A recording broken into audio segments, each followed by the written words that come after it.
Firstly, we're going to discuss the international treaty itself. What is a treaty? Then we are going to discuss the elements of the international treaty. Thirdly, we're going to discuss the stages themselves. And at last, the classifications of a treaty. So, there is an introduction before we go any further. International treaties has several elements that must be met in order for the treaty to exist. Also, they have several stages through which the treaty must pass by before its final conclusion. In this presentation, we will discuss both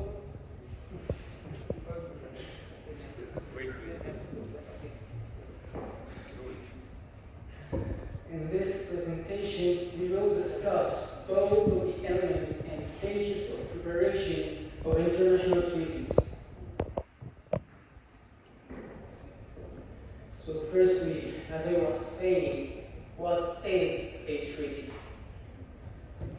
International treaty or international agreement in the broadest sense means the will of two or more persons of international law agrees to produce certain legal effects in accordance with the rules of international law. Secondly, what are the elements of international treaty? As I said before, international treaty has several elements which must be met in order for the treaty to exist. And those elements are 7 elements. First one is expressing 2 or more compatible wills. Number 2 is the written form of the treaty. 3, ratio of disposal to 2 or more countries. And 4, producing legal effects. 5, submission to international law. 6, the multiplicity of documents that make up the treaty. And the last one, multiple labels. Okay, now to our main points. Thirdly, the stages of the preparation of international treaties. There are 4 stages, as you can see on this slide. Negotiation, editing and signing, ratification, and registration. The first one is negotiation of the vote. It is a means of exchanging views between representatives of 2 or more countries with a view to unifying their views and trying to reach a solution or organization for a specific issue or topic, and to put solutions or organization that they agree upon the form of articles which constitute the draft agreement to be concluded. The second stage, as you can see, is a combination of 2 sides, 2 points, editing and signing. Okay, so the first one is editing or drafting. If the negotiation leads to an agreement of views, the stage of recording what was agreed upon in the ready document begins. After it is agreed to specify the language to be used in drafting the treaty, participating in drafting the treaty, as is the case with treaties concluded between our countries. This one's just like,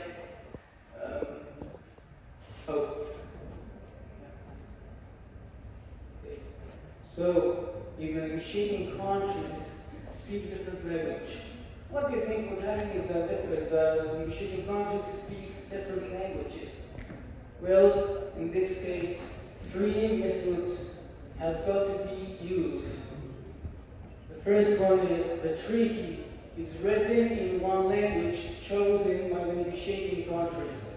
2. The treaty is written in two languages or more, provided that preference is given to one of them, so that it is considered the first preference to be relied upon in case of disagreement. Third one is the treaty is written in the languages of all the countries participating in it, and they all have the same force. If you notice, the three methods actually has got conference. Well, they are different from each other, three of them. So simply, when you apply one of them or use one of them, you can't use any of the other two at the same time. So you only use one at a time, not two or more meanwhile, just one at a time. Okay, so then the second part of this stage, signature. After completing the drafting of the treaty, representatives of the negotiating countries sign it in order to record and prove what has been agreed upon among themselves. Their reluctance to finally agree to the treaty and their desire to repair the governments of their countries to consult with them before the final signing.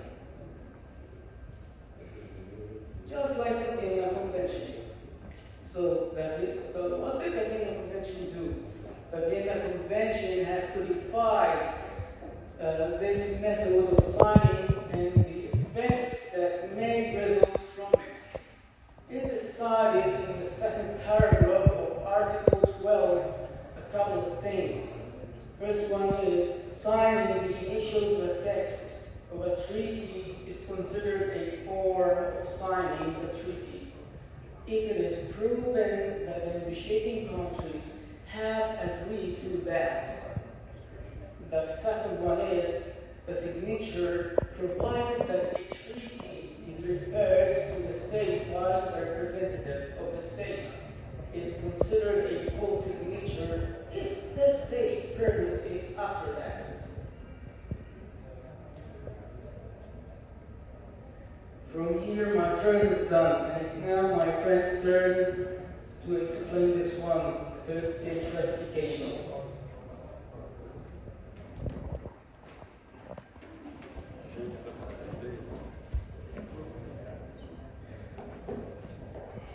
As rightly said, that is my first time to talk about what we call ratifications.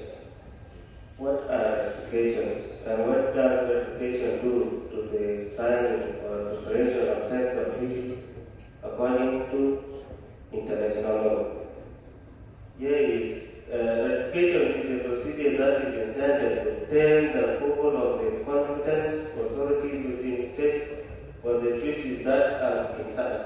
And these authorities, either the head of the state alone or the head of the state joining with the legislative authority or the legislative authority alone, according to the constitutional system prevailing in different states.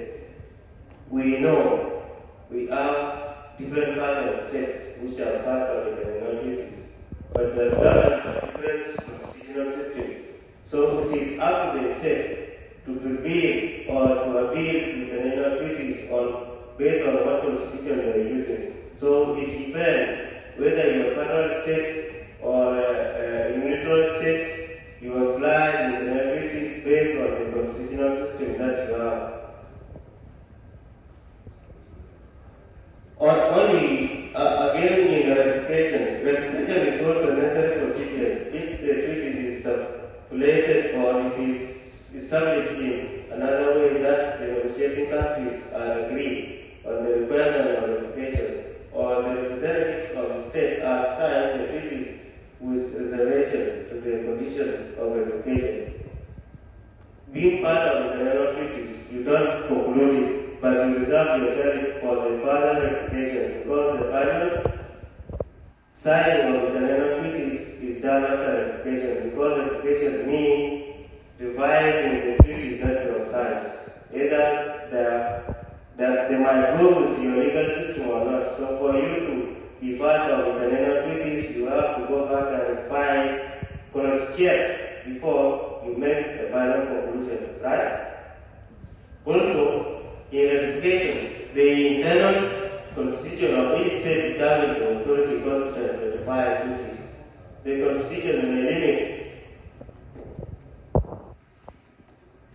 constitution may limit the right of ratification to the executive authority alone, or to the legislative authority, or you may combine the executive and legislative authority at the same time. Because we have three arms of government. One of them is legislature, executive, and judiciary. And for international treaties to be concluded, it can be either only the executive body head by the president, or the legislature head by the Speaker of the House, or the judiciary head by the Chief Judge. So it depends on the level of the government on each state, either who will conclude the international treaties. Can it be executive headed by the president, or judiciary, or legislature headed by the Speaker of the Parliament? Again, if we